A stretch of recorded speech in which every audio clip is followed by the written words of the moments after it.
Hi guys, I have a really exciting update for you.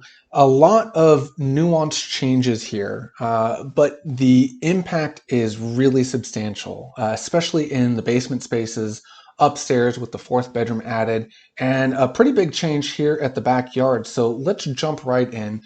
Today we will just be reviewing the floor plans. The 3D model will come after this floor plan is reviewed and signed off by you. So not much has changed up here. The living room will have gotten bigger based on some micro adjustments we did for that fourth bedroom added upstairs. The big change here at the back of the house with the change of the nook, allowing for the heat pumps here outside of the Palo Alto side setback. These noise producing equipment aren't allowed here. So this nook works to get the HVAC equipment away from this dining room area, which I really appreciate. I don't expect there will be a window here at the back wall of the nook just to help block out the noise from the inside of the house. And as we look here at the backyard, based on the input you had about the pool size and wanting to incorporate a 14 by 36 foot trellis, a metal trellis, I couldn't help myself but re-explore how this backyard might want to be oriented.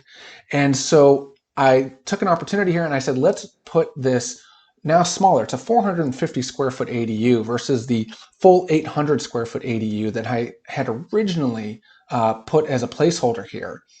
But now I see the pool size that you're more interested in having in this trellis. I think it fits perfectly in this extra little 50-foot wide pocket.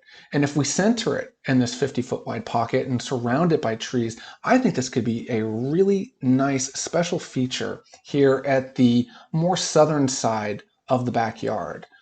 This pool can be no closer than 6 feet to the rear or side property lines, but the structure itself can be a little bit closer than that, but it will have to comply with the accessory daylight plane, which is slightly restrictive. It's pretty restrictive, actually. It's about an 8-foot plate height here at the property line, and then it slopes up at a 1 to 3 slope. So depending on how tall you want this trellis to be, we might have to scoot it a little bit further inboard to clear the daylight plane, but I don't expect that's going to be a problem, given that it's going to be an open trellis. And then putting the ADU on the northern side does allow for visitors and potential buyers when they're coming up this long side access. Once they get past the garage, they're going to have a pretty open view of this central backyard area.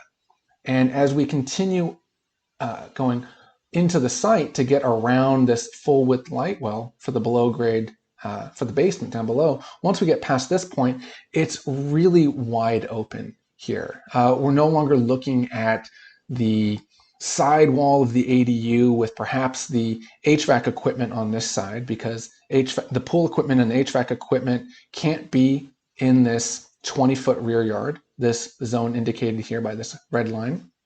So the HVAC equipment has to be in this area. And by putting the ADU here, we can put the heat pump and the pool equipment perhaps all located right here. And now that this is a more solid wall, this window does look out onto the ADU, but there's enough of a distance here that I think that's okay.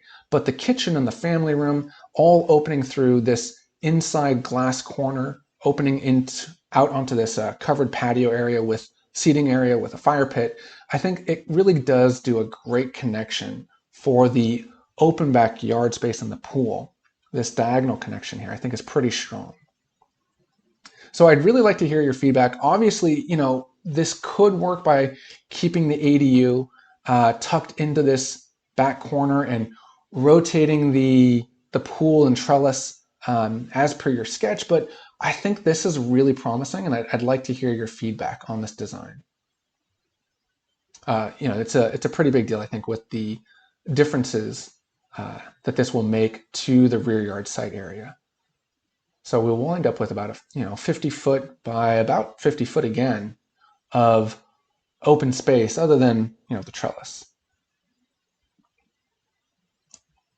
Okay, so let's take a look at some other changes that I've made based both on your sketches and some revisions I incorporated myself. So we come into the living room, and I think you'll be happy with the living room size expanding based on the changes to the second floor bedrooms. But I've gone ahead and given a alternative design for the junior ADU's kitchen and bathroom layout. Instead of having the laundry, the standalone stacked washer dryer here, I think it might be nicer to tuck in the necessary shower here, because I don't expect people are going to use this shower very often. So I think I'd rather, if this is going to be used as a home office, that we can have a pocket door here for the kitchen. But when this pocket door is open, we have a bit of cabinetry and casework, some shelving perhaps, some place to display some elements. It could be closed cabinetry as well, but I think that makes the kitchen space just feel a little bit nicer, rather than seeing the door to the washer and dryer. I don't know if a washer and dryer is really going to be necessary for selling this property, but I know that we can put the hookup and not have the appliance installed. So maybe the hookup would go here in this closet. And if this does wind up being used as a bedroom or a separate true junior ADU that might be rented out, you could put the washer and dryer in to this hookup here in this larger, deeper closet. But when we come into the bathroom, we have an opportunity to have a wider vanity, and really, I only expect the vanity and the toilet to be used often for this bathroom, not the shower. So let me know what you think of this alternative layout. Certainly, we can go with what you had in the sketch as well, but let me know what you think about this. Let's see, as we come through here, I like the idea of incorporating the bar in this corner. With a small storage area, perhaps for more wine. This would be the second wine room for the house, and I think when you see what I'm doing down in the basement, you're really going to like the downstairs wine area. This one's fine too, right across from the bar. I like the idea of kind of eroding this corner. Again, this is in my mind going to be clad in wood siding, similar to what's happening at the outside. And I can envision an interesting way of carving away at that solid wood volume to make way for the bar area that ties the kitchen and the dining rooms together. Small powerhouse of a pantry here. I'm going to zoom in. I want to show you a concept I'm thinking of. So in my mind, this would be a full height appliance garage that opens onto the countertop area. And there would be a full height wall of what looks like cabinetry, right? The refrigerator and freezer could be stainless steel, or they could be panel ready with a little bit of pull-out pantry space or storage area right here adjacent to the side-by-side refrigerator and freezer. Then there'd be a swinging door that's clad in cabinetry. So this just looks all like full-height cabinetry right here. But that gives you access into this pantry area with base cabinets and upper cabinets, and then room for another refrigerator or freezer column, perhaps a beverage refrigerator. I think this is a great pantry. One change I've made based on your comments, obviously, creating this alcove for the heat pumps and stretching the nook and family room over is fine. I don't see anything wrong with it. I think it will still look really clean. I can work with this. But you wanted to make the kitchen island a bit long, and it started to, I think, choke down these diagonal dimensions. So, certainly we could make it longer, but I wanted just to show you the 14-foot dimension still and let you see what those diagonal dimensions were into the nook area. Another comment that you had, or another request that you had, was to change the side access or the backyard access or the person door for the garage. I think trying to incorporate the door here would really mess up what we have going with this full width light well for the basement. So I propose that we keep the door here at the sidewall, right here on the side access path. I don't see that door was an eyesore or anything bad with where it currently was proposed. Putting it here does have some impacts to the light well as to a little bit of lighting. Natural lighting. I'm trying to incorporate into the home theater, but we'll talk about that when we go down to the basement level. I'm clarifying for Palo Alto that we're only really treating this as, or counting this as, a one-car garage. The rest of the space could be developed as a workshop. I think, we can just reserve 10 feet for the garage. The rest of it could be built out and staged however you'd like. But I think keeping it open and just letting people know it's also possible to park 2 standard sedans or smaller cars in here just fine. You don't need the full 20 by 20. The Palo Alto mandates to park 2 cars, but of course we've got plenty of parking in the auto court and the long driveway that's still 12 feet wide.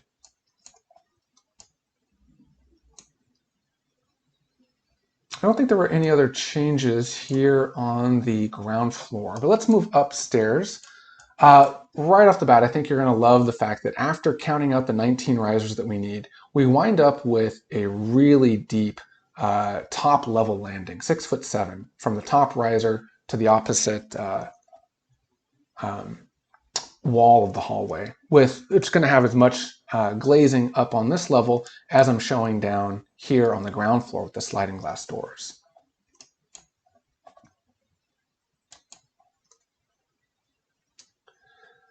The 4 bedrooms, I think, work out really nicely. The wider bathroom, the larger bathroom is fine. I understand the desire to have more space for potentially 3 bedrooms to share this bathroom. I would propose that this little nook area here that's left over behind the stacked washer and dryer be a linen cabinet, a full height cabinet that can open in this direction so that there's plenty of fresh towels and whatnot for the kids sharing this bathroom. I would say let's just go with 1 sink and have the extra wide width be for more countertop storage. I don't think 2 sinks are really that much better than extra storage if we're going to have 3 people sharing this bathroom. A lot of my clients like to say their kids can all spit in the same sink. Not to be too crass. I am really excited about this new bathroom layout. So coming down the hallway, we enter into this hallway, which would have a skylight here in the center of it, skylight here in the walk-in closet, and then a skylight here over the central tub as a furniture piece. So this tub would be right in the center of this very open bathroom. I love this central tub as sort of a furniture piece, something that you can sit and rest on while you're doing your morning routine at these flanking vanities with a makeup station in the middle. And this new idea I'm proposing to you is to have a slightly smaller shower. Still, it's over 30 square feet of shower space, but incorporating 2 separate water closets. I think this would be a very nice feature to have. I think it is worth giving up a little extra shower space to have a his and hers toilet. I saw this in a pretty high-end home that I visited by Studio 3 Design.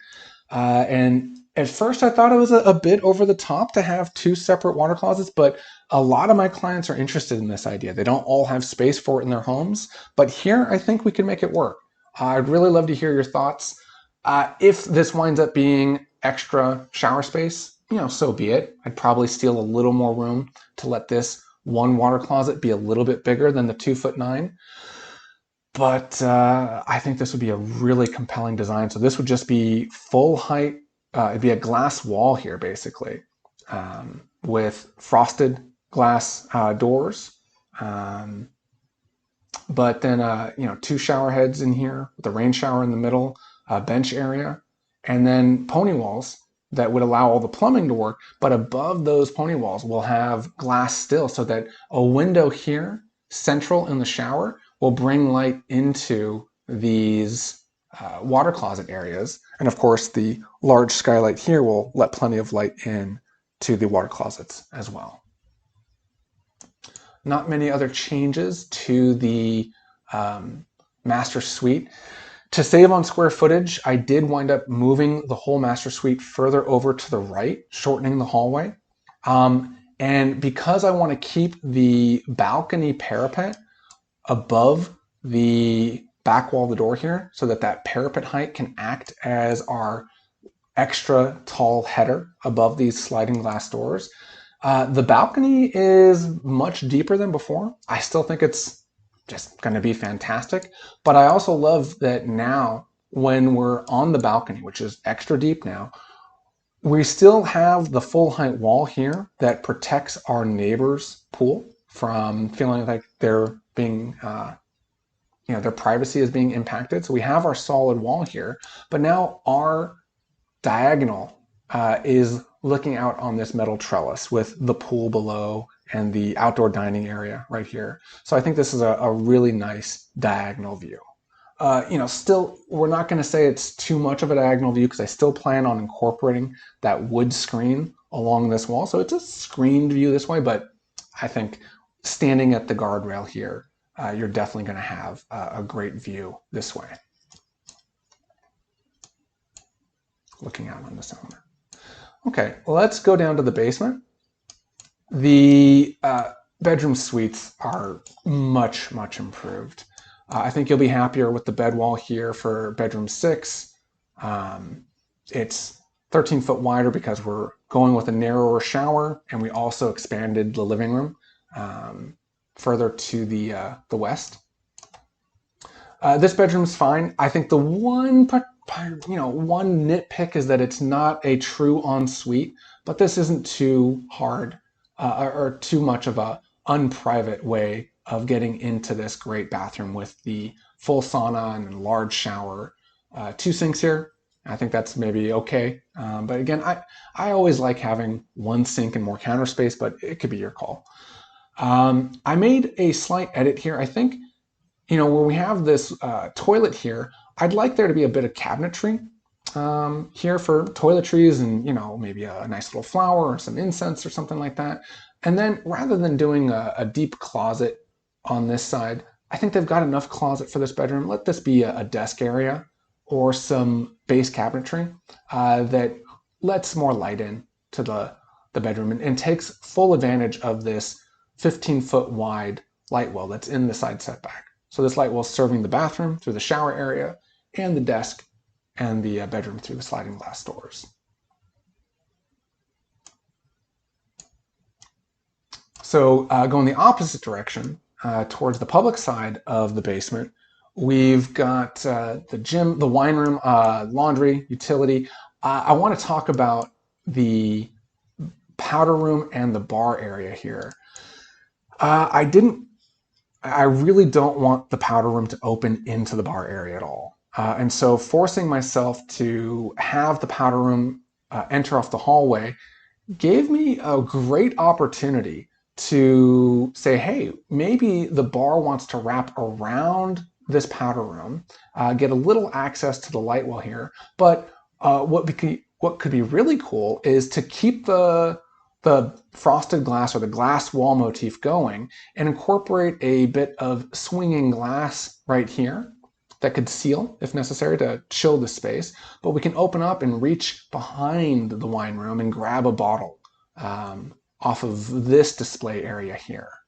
So I think that's a pretty awesome idea and a great way to connect. I mean, it's not like you couldn't just go around into the wine room to grab the bottle, but I could see if someone's in here, the bartender saying, hey, grab me that special bottle and pass it through. Based on the changes that we made to the ground floor by making the nook narrower, we have to incorporate that change to the basement as well. But I think it's okay, and I think it gives us an opportunity to say, hey, let's put the dining table here at the end of the hallway. So as you're coming down the hall, you've got that more open and beautiful table with a large lighting fixture above it. That's what you're seeing, that's centered on the below grade patio and the sliding glass doors down here. And let whatever might be viewed on the TV here at the seating area, that could be more private. You don't have to see that until you come around the corner. I think this furniture arrangement and the pool table still fit pretty nicely down here with the full width light well. And I'm saying, let's incorporate a little bit of natural light into the home theater. And I know that may be a bit atypical. You know, typically we want these home theaters to be completely dark for movie viewing, but we can easily incorporate some blackout velvety curtains that go along here to cut off the light when we want that light cut off. But for other times, when we do want a little bit of natural light in a space, or we want some natural ventilation, we can crank this window open and get that without really impacting too much the darkness or the contrast on the screen here, because it'll all be very indirect light here.